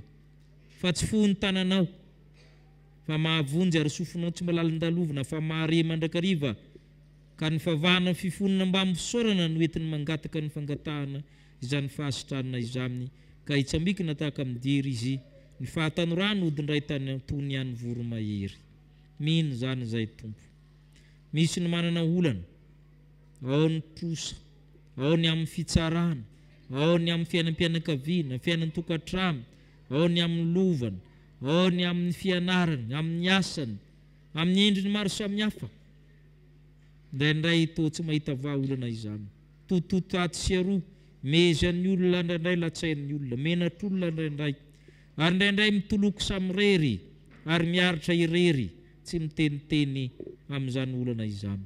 Hitanao ireny Tompo, ianao koa tao Getsemani, ko angatahanay Tompo ianao andravarava ny olana rehetra, ka hanome olona hiara-iasa aminy, hanome hevitra mba tsisy angalatra ny vinam-piainany, fa ao aminao izany. Ka ianao Andriamanitra ny hoderana sy ankalazaina, asehoy fa tsara sady mpanao ny tsara ianao hiaraka aminy. Nisaoranao zay Tompo ny amin'ny valim-bavaka nomenao reto avanay, taony tsy nampoiziny fa nomenao azy satria mahasoa azy. ka nahazo zava-mahasoa izy ireo ara-nofo ara-batana ara-tsaina ara-pananana ara-panahy tehirizy zay nomenao azy mba tsy ho very ary atratra ny hafa koa zany fahasoavana izany ka hideranao mandrakariva izy ireo hifaly satria baikinao ny andidina ny faliana ao amin'izy ireo ka miara-pala amin'izy ireo koa ny fiangonana ko ankehitriny koa ireto tratry ny tsingery taona izy ireo misodranao zay fa ny tombonandro omenao ny rivotra ny masoandro ny aina omenao dia sarobidy aminao izany fofinaina mahavelona avy amin'ny vavoron'Andriamanitra nomenao azy ireo ka tonga tombonandro izy ireo ka rotsahanao ny fahasoavanao hiara-riry aminay hatraminy ny lehibe ananitra isanitsy anay anoro lalana anay ny tanoranay mba ho mafiorina tsy sarotra lavo ny fakapanahy andeha izy ireo tsy ho reraka hiazakazaka tsy ho sasatra ny ankizinay tombo fahendrena fahalalana natrehanao alalany tsara sy ny ratsy ay safidy ny tsara mandrakariva ay anaboka ny fandrosoana ratsy sy ny fandrosoana tsara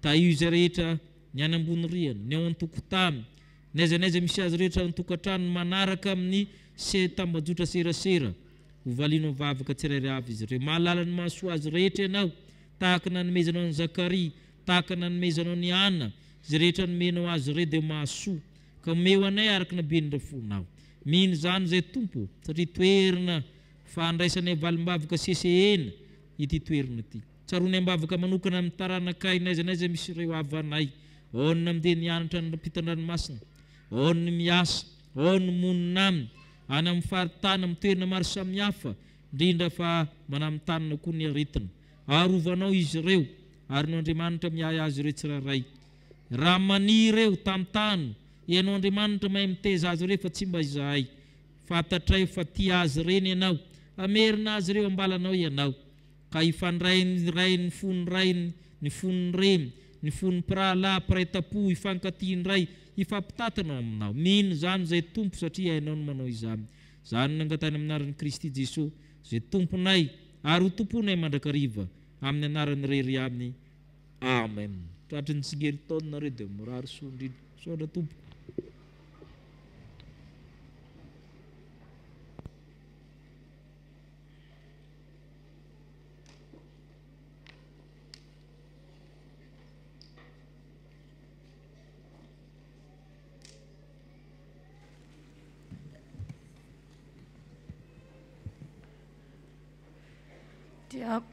dia mbola faly miaravantsika ry havana amin'ny anaran'i Jesosy Kristy lohan'ny fiangonana notra nahatsaratsika izao androno izao ary mbola hibanjinantsika ny loha hevitra vaovao manao hoe minoa ny fifaliana ao amin'ny tompo ary ny tenin'i Jehova tompony maro dia tonga tamiko nanao hoe izao ny lazain'i Jehova tompony maro ny fifadian-kanina amin'ny volana fahaefatra sy ny fifadian-kanina amin'ny fahadimy sy ny fifadian-kanina amin'ny fahafito ary ny fifadian-kanina amin'ny fahafolo dia samy ho tonga fifaliana sy firavoravona ary fotoana mahafinaritra avokoa ho an'ny taranaka Joda koa tiava ny fahamarinana sy ny fiadanana. Zakaria 5:7-20 sy 9. Toy izao indray vaovao tamin'izao maraina izao. Ny famonosana vatomamy fiangonana dia ho tanterahana ny alahady ho avy izao manomboka amin'ny 2 ora dia eo ihany koa ny amin'ny andavanandro ka iangaviana ny sampana sy ny fikambanana rehetra mba hifandamina amin'izany satria 200 isa no enjehan'ny sampana tsirairay amin'izany neny fiangonana no atao mialoha vao neny sampana. Sampana sekolelahady miverina tanketsa isaky ny asabotsy amin'ny 7 ora ka hatramin'ny 20 ora fanomanana ny fety Noely dia miverina anio hariva amin'ny 2 ora. Alahady sekolelahady ny alahady 12 ny volana Desambra manao fanamiana polo fotsy ny mpampianatra, t-shirt fotsy kosa ny mpianatra. Sampana VFL misaotra ny tompo lehibe fa tanteraka somatsara ny lavantekira izay nataon'ny 70 alin-dahy tany amin'ny FJKM ialanana Ambohidratrimo tamin'ny alahady lasa teo. Mankasitraka anareo mpitandrina sy ny birao fiangonana ihany koa nanome alalana tamin'izany ary nahazahoan'izy ireo ny laharana voalohany ka gitara elektrika no loka azony zareo tamin'izany ho an'Andriamanitra irery ihany ny voninahitra. Amin'ny heriny anio ihany koa no fanokanana ny sampana VFL izay atao eto amin'ny fiangonantsika ho tanterahan'ny vondrom-paritany laika sy ny sampana fivondronana laika Fohibe. Manasa antsika rehetra mba hanotrona izany fotoana izany ary manainga mpikambana rehetra ihany koa ho tonga hanatrika izany. Ny fifoanana amin'izany moa dia atao ny asabotsy 12 ny volana Desambra izao manomboka amin'ny 3 ora eto am-piangonana. Ny alahady hariva amin'ny 2 sasany no anatanterahana ny rindran-kira iarahana amin'ny gropy avo dia manentana antsika ihany koa handray anjara amin'izany. Sampana mpanazava stily manentana antsika kristiana tsy akanavaka ny sampaty mba hanohana azy amin'ny alalan'ny fandraisana anjara amin'ny opération bûche de Noël izay karakaraina ho amin'ny fetin'ny krismasy ho avy izao. Asaina hijanona vetivety ny kapé, ny sakaiza, ny tony sy ny mpiandraikitra orin'ny fampim-pivavahana. Fikambanana katekômena misaotra an'Andriamanitra fa vita soma tsara ny fitsangatsanganana, isaorana ny mpitandrina ny braon fiangonana, ny mpikambana rehetra izay natao tamin'ny 17 ny volana Novambra. Amin'ny alahady 12 Desambra dia makany Manjakandriana isika milaza amin'ny birao izay andeha. Amin'ny 17 ny volana Desambra ny fividianana ny birao vaovao eto amin'ny katekômena koa entanina ny mpikambana rehetra ho tonga amin'izany. Ianao izay an'olo tena ho fidiana ihany koa dia manatona ny birao mialoha. Sampana Dorcas finaritra ilazana isika sampana Dorcas hiverina raha hariva amin'ny 2 ora sasany amin'ny fianarana fetin'ny krismasy. Avy amin'ny komity 25 apatsahivina isika mpianakavin'ny finoana fa ho tanterahana ny alahady 17 ny volana Desambra manomboka amin'ny 2 ora sasany tolakandro eto am-piangonantsika ny hetsika concert Antsan'i Kristy, hetsika fanohanana izany fankalazana izany. Entanina araka izany ny fandraisana anjarantsika ny amin'ny tapakila dia mbola misy ary afaka manatona ny komity isika ny amin'izany. Atsoina ihany koa ny mpikambana tsy ankanavaka ho tonga hamonjy ny fivoriana eto am-piangonana ny asabotsy 12 ny volana Desambra ho avy izao manomboka amin'ny 2 ora sasany tolakandro. Zava-dehibe no dinihana ka manentana antsika ho tonga. Rakom-pisaorana. Misaorana Jehovah ry fanahiko ary izay rehetra atao anatiko misaorana ny anarany masina. Misaorana Jehovah ry fanahiko ary aza misy adinonao fitahiany rehetra. Rakom-pisaorana noho ny fahafahan'ny zanako fanadinana sy fahasoavana azon'ny vadiko. Atolotra ho an'ny pastera Telomrala sy AFF. Tsy maintsy misaotra an'Andriamanitra manjakarivo izahay noho ny aminareo rahalahy fa mahamendrika izany satria mitombo fatratra ny finoanareo ary be ny fankatiavanareo rehetra. Noho ny fahasoavana avy amin'ny tompo azonay dia manao rakom-pisaorana izahay ho fisaorana azy. Atolotra ho an'ny pastera 4 amin'ny rahalahy, fikambanana katekômena, sampana tanora kristianina, sampana maitso mpanazava ary ny sampana sekolelahady. Izay indray ry havana ny vaovao voaray tamin'izao maraina izao voninahitra ho an'Andriamanitra irery ihany.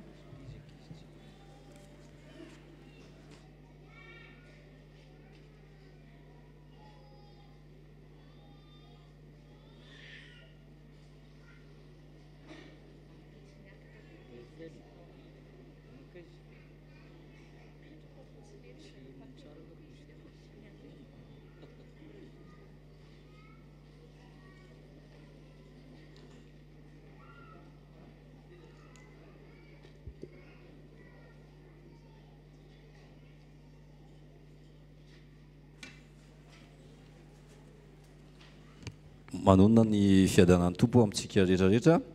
Andray fitenenana fohy ny VFL amin'ny voalohany amin'ny fanokanana ny amin'ny alahady 12 Desambra Ny faharoa ny amin'ny rindrakira izay efa tanterahana ny lahady hariva. Araka ny efa voalaza amin'ny vaovao teo dia ny sabotsy 1 desambra zany dia efa misy ny vahiny tonga eto amin'ny fiangonana mampifana ny sampana amin'ny fanokanana ny amin'ny lahady dia ny alahady 12 desambra ihany koa dia ny misy ny vahiny avy any amin'ny VFL Foibe sy ny VPL eo amin'ny 20 eo ny isan'ny zareo miaraka amin'ny filoha zany sy ny tony ny SFL. Dia aorinan'ny fitaovam-pivavahana misy ny fiarahana miala etaeta izay anasana sahady ho an'ny mpitandrina sy ny baom-piangonana rehetra sy ho an'izay olona izay efa nahazo fanasana ary indrindra ho an'ny filohan'ny sampana ombambady avy. Dia ny eo amin'ny rindrakira araka ny efa voalaza teo ihany koa mbola misy ny tapakila izay amidin'ny mpikambana. Misaotra ny fiangonana sahady izahay ny amin'ny fandraisana anjara izay efa natao dia mbola misaotra ihany koa ny amin'izay mbola handray anjara. Dia mba ahafahana manao an'izay dia misy anao kilalao kely fotsiny izahay mangataka olona roa tonga eto zany amaly fanontaniana hoe iza moa le gropy dia ny faharoa manarakak'izay amin'ny firy moa le rindrakira misy billet izay hoenany zareo maimaim-poana zany.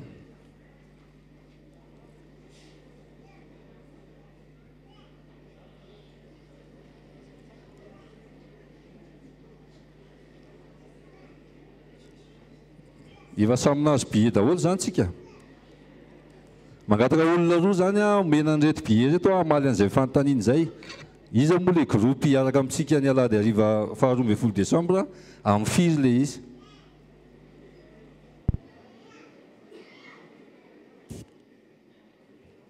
Grupy avo. Grupy avo.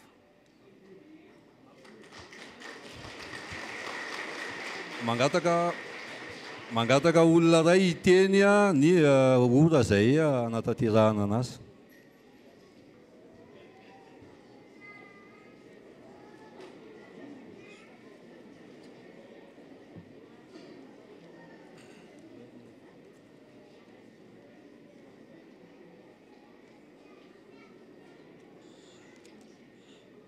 Amin'ny 3 ora arivo.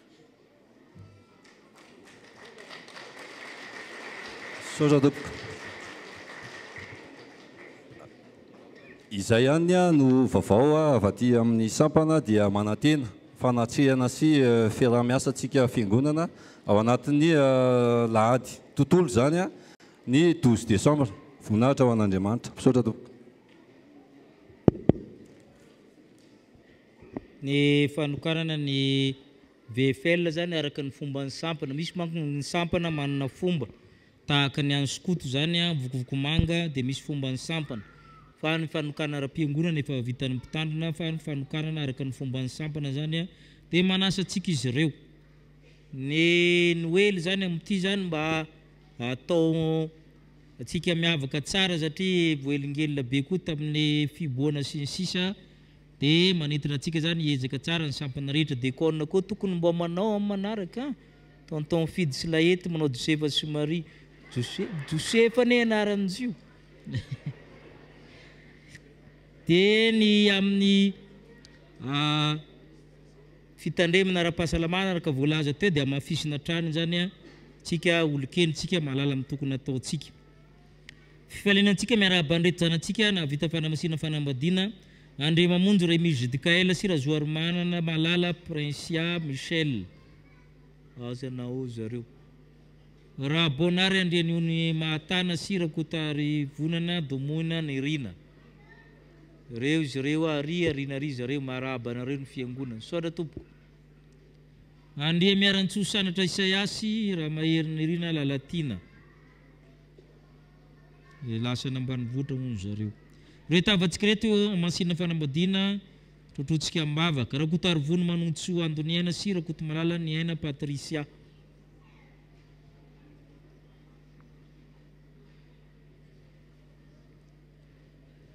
Misy ny fanaisana amin'ny fanasan'ny tompo rehefa avy eo manasantsika ny tompo miaraka amin'ireto mpanay fanasany tompo vaovao ireto iroso amin'ny rakitra isika ero ny tokopihira eo koa ny dekona nidritratsika ny amin'izany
fandraisan'ny sampana amin'ny volana janoary angavina ny RFF zany mba hanomana antsika amin'izany satria misy fanomanana izany efa hita ao anatin'ny troatentsika sao dia ho tara loatra. Iraintsika ny hira voalahatra mialohan'ny sodrano sy ny aorian'ny sodrano.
Andriamanitra aminareo izao tsodrano izao.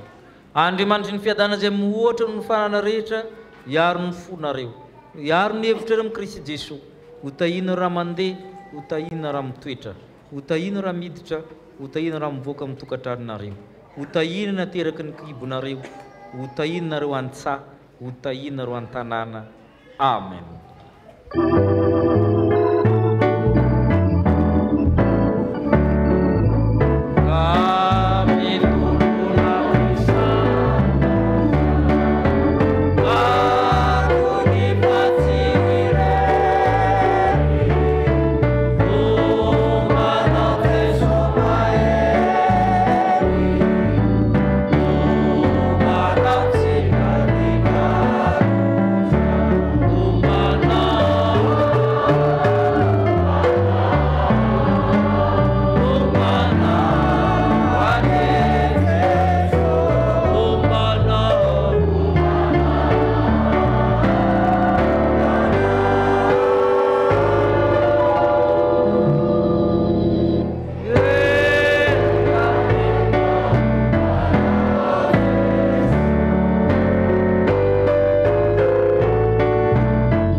Ivavaka mangina isika. Mifalia mandrakariva ao amin'ny tompo hoy izany ray mifalia. Ho an'Andriamanitra irery ny voninahitra amin'ny anarana amin'ny fanamana. Amen.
fanahy sy ny ampiakarina manao hoe avia, aroka izay mahare anao hoe avia, aroka ho avy izay mangetaheta, ary izay mety aoka izy sotro maimaimpona amin'ny ranonaina.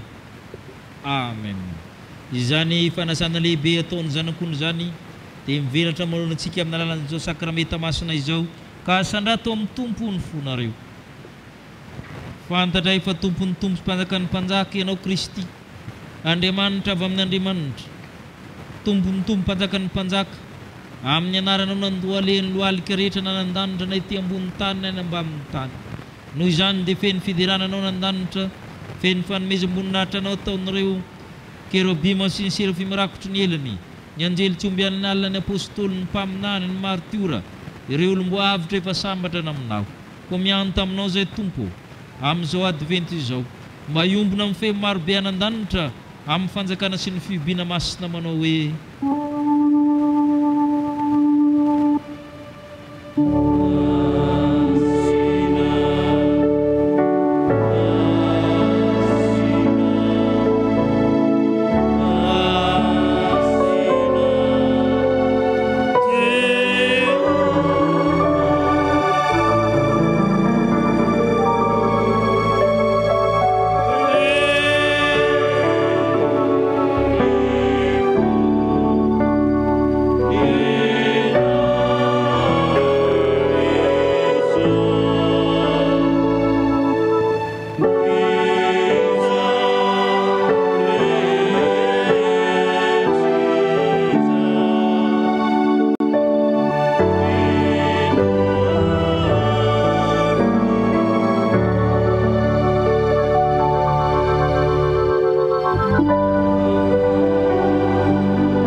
teny fanorenana azy ao sakramenta masina izao. Fa i Jesosy Tompo tamin'iny alina izay namadea anazy dia nandray ny mofo, ary efa nisaotra izy dia novakiny ka hoy izy, raisy ho ano ity ny tenako izay omena ho anareo, izao no ataovy fahatserovana. Dia araka izany koa ny kapoaka rehefa nihinana dia hoy izy, misotroa amin'ity anareo rehetra fa ity norako teny amin'ny fanekena vaovao izay alatsaka ho an'ny rehetra ho famelan-keloka. Izao no ataovy fahatserovana na ovinana misotro ianareo. Fa na ovinana ianareo ny mihinana itony mofo tony sy misotro amin'ny kapoaka dia manambara ilay fahafatesan'ny Tompo ianareo mandra-piaviny. Hivavaka isika. Tompo tsaronay dia tsaronay, manomboka amin'ny finanambilon'ny Betlehema hatramin'ny fasan'i Josefa avy any Arimatia, nitsangana tamin'ny maty ianao ary nanolotra ny fiadanana, niakatra amboninahitra nandanitra mifona ho anay, miandry sy mitalao ny fiverenana izahay amin'izao adventy izao Tompo, ko mba hafenany voninahitra ao ny fanatim-pisaoranay, io tanteraka sakramenta masina izao endry Kristy ilay tokana, Kristy ilay tanteraka, Kristy ilay naterina ny ray mandeha monja ho anay teo amin'ny hazo fijaliana. Ry Tompo ray anan-danitro, oka hiasa aminay ny fanahy masina, le fanahy mahery, le fanahy ny fampiononana, ary ny fanahy ny faherezana, fanahy ny fiadanana. Amasino ny mofo manamara amin'ny tenan'i Kristy, amasino torak'izany amin'ny divay mba namara ny ran'i Kristy. Ianao Andriamanitra tanteraka ny tenin'ny zanako malalanao, satria amin'ny alalan'i Kristy sy miaraka amin'ny Kristy, ho aminao Andriamanitra resy tokoa, mba mifiraisana amin'ny fanahy masina ne, ny laza sy ny voninahitra rehetra mandrakizay. Amen. Ny mofo izay vakintsika dia firaisana amin'ny tenan'i Jesosy Kristy Tompontsika izay novakina ho antsika. Satria iray ihany ny mofo, isika koa dia tena iray ihany isika na dia maro aza, fa isika rehetra dia samy mandray sy mihinana amin'izany mofo iray izany avokoa. Ny kapoaka ny fisaorana izay isaorantsika dia firaisana amin'ny rano Jesosy Kristy Tompontsika, ny rano fanekena vaovao izay nalatsaka ho antsika. Hoe Jesosy Kristy Tompo andeha fehivavoatra avokoa izao ny zavatra rehetra. Amen. Ipetraka isika no laharikira fahavala amin'ny valopolo amin'ny fizarana ny mofo sy ny kapoaka.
ihany ka zareo amin'ny zanak'Andriamanitra hananany fiadanana hitoerany fifaliana ao aminy.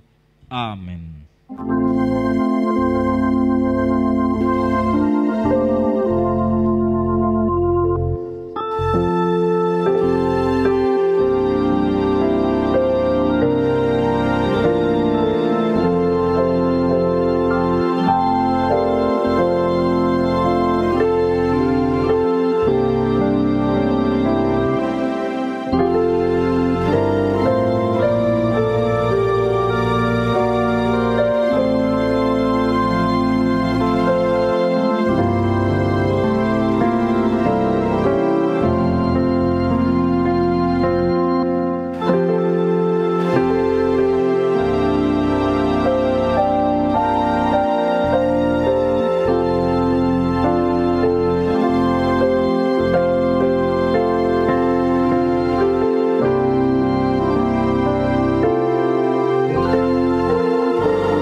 takirava 5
ka isika imompo amin'ny fanetretena manao hoe tompo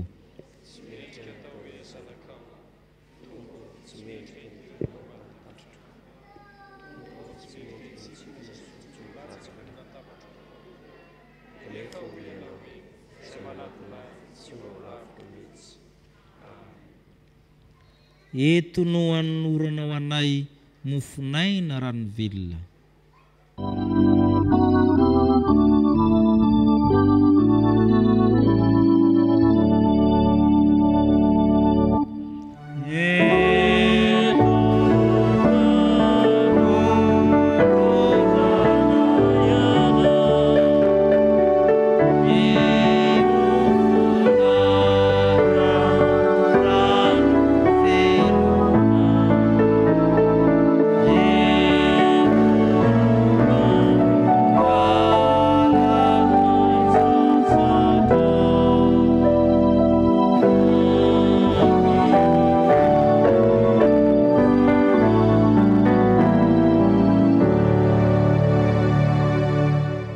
Jesosy Kristy lay miaro atsika ao amin'ny fiadanany manao hoe raiso hano ity ny tenako izao no ataovy ho fahatserovana ahy.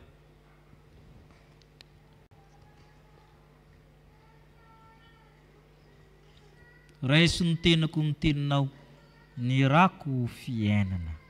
Oh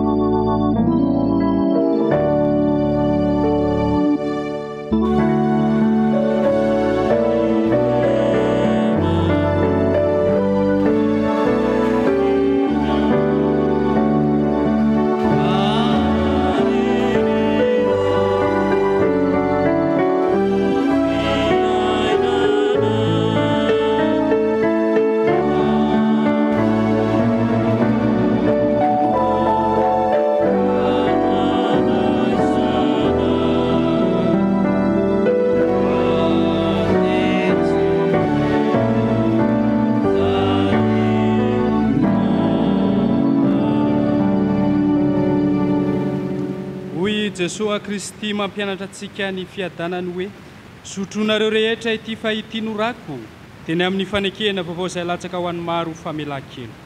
Izao natao ho fahatsiarovana na ovinina no misotro ianareo.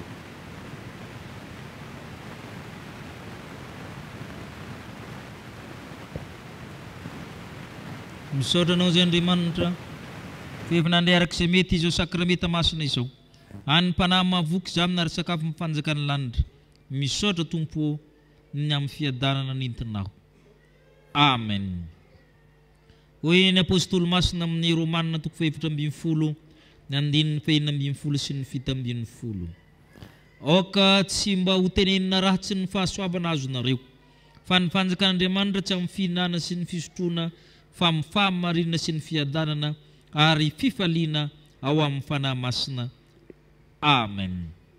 Petraka amin'ny fifaliana isika aminao ny rakom-pisaorana ny hira fafita amin'ny 3:5.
mitavina aminareo aneny to ka hiantanareo nanatra mitavina aminareo aneny to ka hanome anareo fiadana.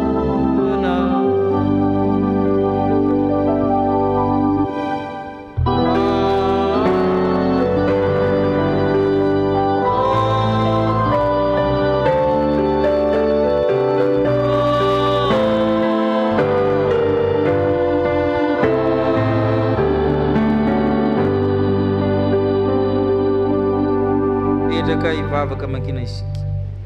Ataovy izay efa nianarinareo sy efa noraisanareo sy efa renareo sy efa hitanareo tamiko ho aminareo ny Andriamanitra ny fiadanana. Ho an'Andriamanitra irery ny voninahitra amin'ny anaran'ny Ray sy ny Zanaka ary ny fanahy masina. Dia mandehana amin'ny fifalian'ny tomponareo.